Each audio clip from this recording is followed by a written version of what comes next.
میں اپنے نبی کے کوچے میں چلتا ہی گیا بسم اللہ الرحمن الرحیم۔ السلام علیکم۔ سنہرے واقعات میں خوش آمدید ناظرین کرام۔ آج کا واقعہ انتہائی دلچسپ اور سبق آموز ہے۔ امانت داری کی انوکھی مثال۔ ان کا نام مبارک تھا۔ وہ ایک باغ میں عرصہ سے بطور پہرے دار کام کر رہے تھے۔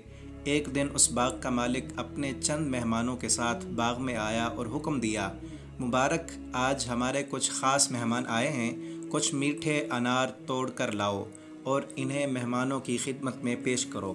مبارک اٹھے اور چند منٹوں میں انار توڑ کر لے آئے۔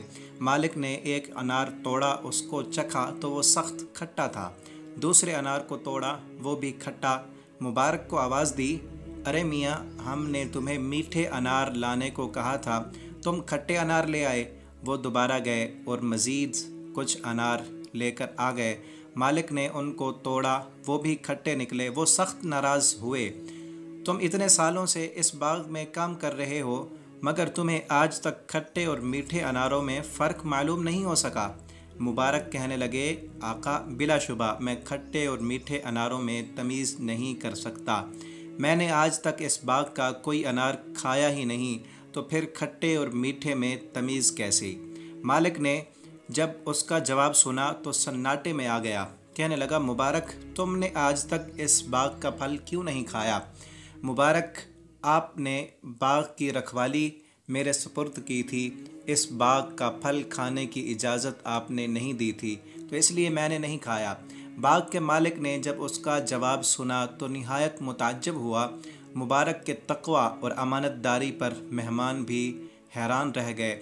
باغ کے مالک نے سوچا کہ اس شخص نے اللہ کی رضا کی خاطر میرے باغ کا پھل نہیں چکھا، حالانکہ اتنے برسوں سے یہاں یہ کام کرتا ہے۔ اس نے فیصلہ کیا کہ یہ باغ مبارک کو تحفے میں دے دیا جائے۔ تو ناظرین کرام، آپ نے دیکھا کہ مبارک نے چند روپے کی چیز کی خاطر، اللہ رب العالمین کے ڈر کی خاطر وہ چیز چھوڑ دی، تو اللہ نے اس کے ساتھ کیسا بہتر اور وافر بدلہ اسے عطا کیا، دنیا میں ہی عطا کر دیا، اور آخرت کا ثواب تو اپنی جگہ پر موجود ہی رہے گا۔ اسی پر بس نہیں، بلکہ آگے بھی سنیے کہ باغ کے مالک کی ایک جوان بیٹی تھی جو بہت ہی دیندار اور پرہیزگار بھی تھی۔ بچی کے والدین کی دلی خواہش تھی کہ ان کی بیٹی کی شادی کسی ایسے شخص سے ہو جو اللہ سے ڈرنے والا اور انسانوں کے حقوق ادا کرنے والا ہو۔ وہ اس کے لیے ایسے ہی موزوں رشتے کے متلاشی تھے۔ جب اس نے دیکھا کہ مبارک اتنا دیندار اور نیکوکار شخص ہے تو دل میں کہنے لگا، میری بیٹی کے لیے اس سے بڑھ کر کوئی رشتہ موزوں نہیں ہو سکتا، کیوں نہ ہو میں اپنی بیٹی کی شادی اس سے کر دوں۔ پھر اس نے اپنے گھر والوں سے مشورہ کرنے کے بعد مبارک سے کہا، اگر میں تمہیں اپنا داماد بنا لوں تو تمہارا کیا خیال ہے؟ ناظرین کرام، ذرا دیکھیے کہ مبارک نے اس خوبصورت پیشکش کے جواب میں کیا کہا۔ کہنے لگے، یہودی شادی کے لیے لڑکی کی مالداری کو، عیسائی خوبصورتی کو، اور امت محمدیہ کے لوگ تقوی اور دینداری کو معیار ٹھہراتے ہیں۔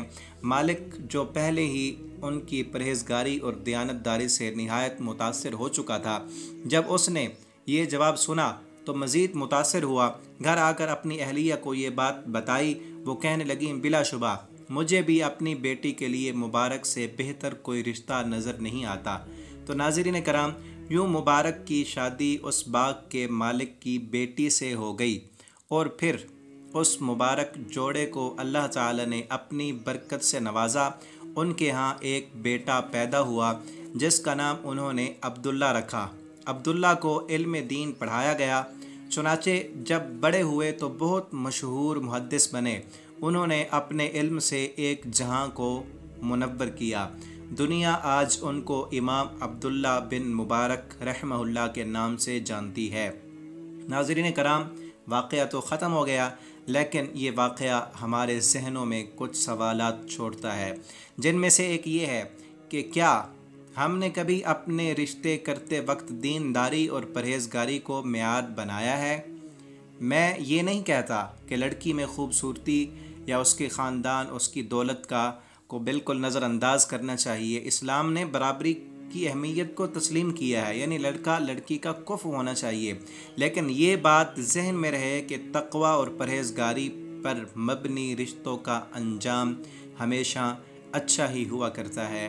ہمیں بھی چاہیے کہ ہم اپنی زندگی کے ہر فیصلے میں دینداری کو مقدم رکھیں، تو اللہ رب العالمین کی رحمتیں اور برکتیں بھی ہمارا مقدر بنیں گی۔ والسلام علیکم ورحمۃ اللہ وبرکاتہ۔